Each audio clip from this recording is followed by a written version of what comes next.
ወለጃ ክፍል ትገቢያለሽ አሉኝ። እግዚአብሔርን ወለጃ ክፍል ትገቢያለሽ ምናምን ስሉኝ እናንተ የሆነ በቃ እንደዛ ልጅ ሆነ ኦዳችሁ ይባቡ 40 ሳምንትሽ ነው ምናምን አሉኝ። ስለዚህ ከ41 ያውኑ ሳምንት ከመጣ 41 ይሆናል ማለት ነው። ከ41 እና ከ42 እንትን ማለት የለበትም ማለፍ የለበትም ይመስለኝ። እንዴት እንደተናደደችብኝ ልነግራችሁ አልችልም። በጣም የተናደደች መንገድ ላይ ልትወጂ ትችያለሽ፣ መንገድ ላይ ሊያምሽ ይችላል። እንዴት እንደዚህ ታደርግ እንዲህ ነው ብዬ መናገር ቃላት ሁሉ የለኝም። እውነቴን ነው የምላችሁ። በቃ እግሬን ማንሳት እስከሚያቅተኝ ድረስ ግን አንዳንድ ጊዜ እግዚአብሔር ላስችል አይሰጥም ነው። ሰላም ሰላም፣ ውድ የተከበራችሁ የቻናሌ ቤተሰቦች እንዴት ናችሁ? ሰላም ናችሁ አላችሁ ወይ? እኔ ያለው እንግዲህ ዛሬ ማርጅቼ አለሁላችሁ። እንዴት ናችሁ? ሰላም ነው አለሁ። ታይ ደክም ምን ያለኝ ደክም እግር አብዢ ብላችሁኝ ሁለተኛ ሲወለድ ይቀላል ያላችሁኝ የመከራችሁኝ ሰዎች የት ናችሁ? የት ናችሁ? ይቀላል እመም ሁሉ አይኖረውም ያላችሁ ሰዎች የት ናችሁ? ዛሬ የት ናችሁ? እስቲ ብቅ በሉ አሁን ኮሜንት ላይ ብቅ በሉ። እውነት እኔ ደክሞኛል እና አሁን የገባሁት እውነቴን ነው የምላችሁ እየሰራሁላችሁ ቪዲዮ ቀን ላይ እንትን ሆኜ ወፍጮ ቤት ሆኜ እንትን ብያችሁ ነው ቀርጭላችሁ ነበር። ሳላቅ ሴፍ ለማድረግ ስል ድሌት አላደረኩትም። ድሌት ያደረኩት አሁን ልንገራችሁ ብዬ ነው። እና እንዴት ናችሁልኝ? አለሁኝ። እንግዲህ ትናንትም ቀጠሮ ነበረኝ ወለድሽ እያላችሁ ያው በቲክቶክ በቅርታ በኢሞ ወለድሽ ወይ እንዴት ሆንሽ እያላችሁ በኮሜንት ላይም በኢሞ ላይም እየጠየቃችሁኝ ነበረ። እንግዲህ አልወለድኩም ትናንትና። ወይኔ ትናንትናውማ ልነግራችሁ አልችልም። ደረሰ ሲባልም እንደነግጣለን፣ ገና ነው ሲባልም ደግሞ እንፈራለን። እና ትናንትና ያው ቅዳሜ ነበረ በ5 ቀጥረውኝ ነበረው። ስለዚህ ቅዳሜ ቀን ስለነበር ስላላመመኝ አልኩኝና ትናንትና ሰኞ ሄድኩኝ። ስሄድ በቃ ክው ነበር ያደረጉኝ ማለት ነው። ዛሬ መውለጃ ክፍል ትገቢያለሽ አሉኝ። እግዚአብሔርን መውለጃ ክፍል ትገቢያለሽ ምናምን ስሉኝ እናንተ የሆነ በቃ እንደዛ ልጅ ሆነ ኦዳችሁ ባቡቱን አልቅሽ የሚላችልን እና በነገራችን ላይ ያው እንደዛ ብለውኝ አስደንግጠውኝ ነበር። መጀመሪያ ግን ሳልሄድ በፊት እውነት ለመናገር አዩ ደውላልኝ እንደውም እንዲሄድ ያደረገችኝ ዛሬ ነበረ ልሄድ የነበረው ማክሰኞ ማለት ነው። እንዲሄድ ያደረገችኝ እሷ ናት። ከዛ ልምጣ ስትለኝ ቆይ ደውልልሻለሁ፣ የምመጣ ከሆነ ደውልልሻለሁ ምናምን ጉዳይ አጋጥሞኛል ምናምን አልኳት። ለምን እያስለፏት ነው። እሷም የነበረችበትን አይታችኋል። ለትንሹም ለትልቁም እያስቸገርኳት ነው። እና እግዚአብሔር እንግዲህ ሁለቷን ይመልሰው። ሼም ይዞኝ እምቢ ብያት እዛ አካባቢ ከደረስኩ በኋላ ስትደውል አላነሳውላትም። መጨረሻ ላይ ደወልኩላት። ቆይ እስቲ እርግጠኛ ልሁን እና ካልሆነ ደግሞ እንግዲህ ሰብሰብ ብለሽ ትመጫለሽ እንዲህ ብለውኛል አልኳት። አስተራውንድ ተነሽ ያሉኝ። የሱ ተነስተሽ የሱ ውጤት ታይቶ ነው መውለጃ ክፍል የምትገቢው አሉኝ። የሱ ውጤት ወደ መውለጃ ክፍል ይዘሽ ሂጂ ያሉኝ። እዛ ሲያዩኝ ያው ለዛሬ ሳምንት ቀጠሩኝ። ሲያምሽ ግን በማንኛውም ሰዓት እና ያሉኝ የተለያየ ምክር ሰጥተኝ እውነት በጣም ደስ የሚሉ አንዳንዶቹ ቦታ ላይ ምክሮችም የተለያየ ነገር ባይሰጥም እውነት ለመናገር አንዳንድ ጊዜ ደግሞ የሚሰጡትን ሰዎች ደግሞ አመስገን መቻል አለብን እና እግዚአብሔር ይስጣቸው። ምክሮችን ሰጥተውኝ ስንተኛ እንደሆነ ጠይቀውኝ ሁለተኛዬ ነው ምናምን ብያቸው። ስለዚህ በየትኛውም ሰዓት በራችን ክፍት ነው። ካመምሽ ነይ፣ ካላመምሽ ግን በ15 ቀጠሮ ሰጥተውኛል። ካልሆነ ግን ያው በሚያግዝሽ የማዋለጃ መርፌ እንሰጥሻለን ምናምን አሉኝ። ስለዚህ እግዚአብሔር በሰላም ያድርስ። እመሞቹ በጣም አሉ የተለያየ በቃ አይቻቸው ማላቆች እመሞች አሉ፣ ግን ማገዣ እንዲሆንሽ ምናምን አሉኝ። 40 ሳምንትሽ ነው ምናምን አሉኝ።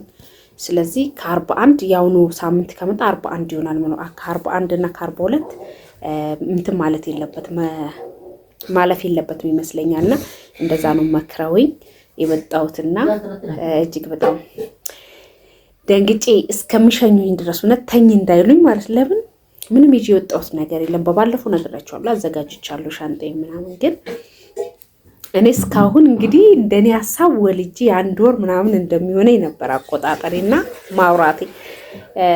ያው አንድ ነገር ያለቀኑ የሰው ልጅ ያለቀንም አይወጣም፣ ያለቀንም አይሞትም። ያለቀንም ሁሉም ነገር የራሱ የሆነ እኛን ቾክላለን እንጂ የራሱ የሆነ የተዘጋጀ ነገር አለው እና ያው ነጋ።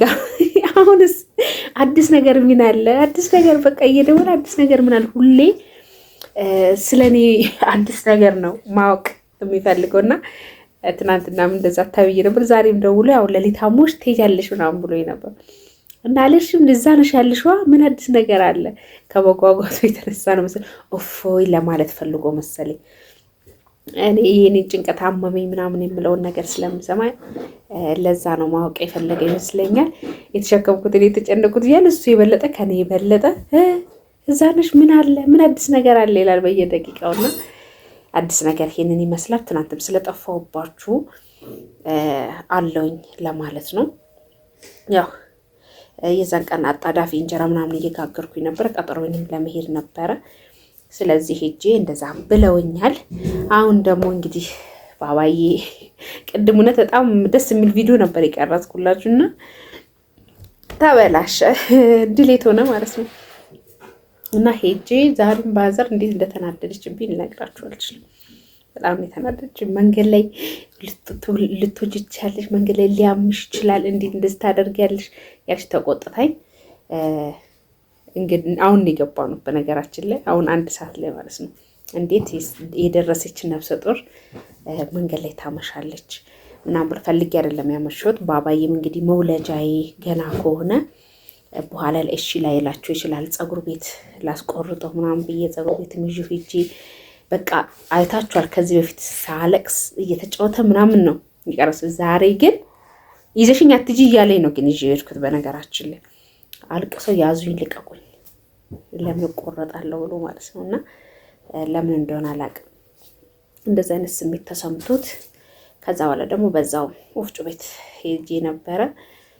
ከዛ እናቴ የሰው ልጅ ማለት ነው አልወርቅም፣ ጉልበት አለኝ፣ ጠንካራ ነኝ የሚለው ሰው እኔ ዛሬ በደንብ አረጋግጫለሁ። በተለይ ትናንትናና የዛሬው ህመም እንዲህ ነው ብዬ መናገር ቃላት ሁሉ የለኝም። እውነቴን ነው የምላችሁ፣ በቃ እግሬን ማንሳት እስከሚያቅተኝ ድረስ። ግን አንዳንድ ጊዜ እግዚአብሔር ላስችል አይሰጥም ነው እንጂ በጣም ከባድ ነው። ያው ስለደረሰ ይሁን ወይም ደግሞ አሁን ለምንድነው የሚያመኝ ታዲያ እንደዚህ ስላቸው ይሄ በኋላ ሊያቀልልሽ ነው ይላሉ፣ እንዳፋቸው ያደርግልኝ። ስለዚህ አልወለድኩም አለውኝ፣ የቆየበት ምክንያት አለው። ስለዚህ በጸሎታችሁ አስቡኝ። አሁንም ቢሆን ውድ ቤተሰቦቼ እንግዲህ ሁላችሁም ስለኔ የሚያስጨንቃችሁ ነገር ያላችሁ ውዴቶቼ ስላላችሁ ለእናንተም አለውኝ ለማለት ነው እንጂ እውነቴን ነው የምላችሁ እንደዚህ ሳወራችሁ ማለት ነው ልነግራችሁ አልችልም፣ ህመሙም ማለት ነው። እና ሁሉም ለበጎ ነው።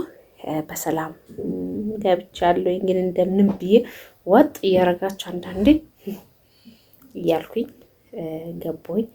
ያው በጣም የተናደደችብኝ ነው እዚህ ጋር በረንዳ ላይ ናት ቁጭ ብላለች እና በጣም የተናደደችብኝ። ለምን በዚህ ምሽት በዛ የሆነ ሰዓት ላይ ቢመጣብሽ አይለኛ እመን ቢጀምርሽ አጉል ቦታ ለምን እኛ አጉል ቦታው ምንድነው ይሄ ሜዳው ርቀቱ የ30 ደቂቃ ምናምን ያስገዳል። ሲያማችሁ ደግሞ አስባችሁታል መንገድ አይሄድላችሁ እግራችሁ በቃ እኔ አሁን ሰማ እግሬን የተለያየ እመሞች እንድታነሱ እንትን አይደላችሁ እሺ አይላችሁ በጣም እመም ያለው። ግን አንዳንድ ሰው ደግሞ ስኬት ይሻለዋል ይባላል። ግን አለቅጥም ሲበዛ እውነቴን ነው የምላችሁ በጣም ከባድ ነው። አሁን ባባን አዝየው ነበር ከዚህ ሲሄድ ልጅቷ ነበረች የተሸከመችልኝ። ከዛ እሷ ደግሞ እዛ ወፍጮ ቤት ትቻት ሲሄድ አዝየው ሲሄድ ወይ ድንግል ማርያም የማታስችለው የማታጠንክረው ነገር የለም። እናንተ እንዴት ነው አዲስ የሆነ የመጀመሪያችሁ የሆነ እንጃ ምን ብዬ ልንገራችሁ፣ ስሜቱን መግለጥ አልችልም። የሆነ ቦታ ላይ ቆምኩኝ። ተኝቷል። እንቅልፍ ስተኛ ደግሞ አስባችሁታል ትግል በቃ አሁን ካሁን መጣ።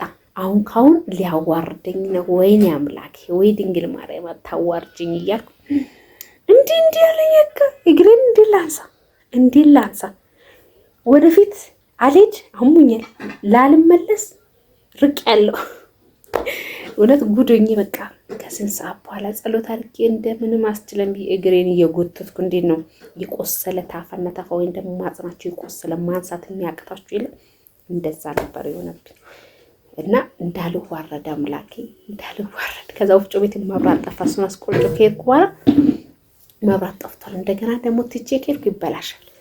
እንዴት ላድርግ? በቃ ተጨናንቄ ልፈነዳ።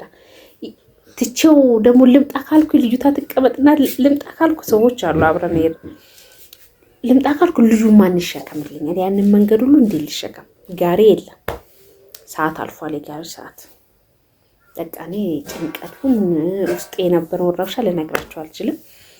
ለማንኛውም እንደምንም ፈጣሪ ለአስችል አይሰጥም። እንደ ድንግል ማርያም ሳታሳፍረኝ ወደ ቤቴ በሰላም መጥቻለሁ እና ለማንኛውም የሚከብደውንም የሚቀለውንም ተመስገን እያል እዚህ ደርሻለሁ ሌላችሁ ነው። ለማንኛውም አለው ለማለት ነው። ብዙ አወራኋችሁ። ደህና ሁኑልኝ።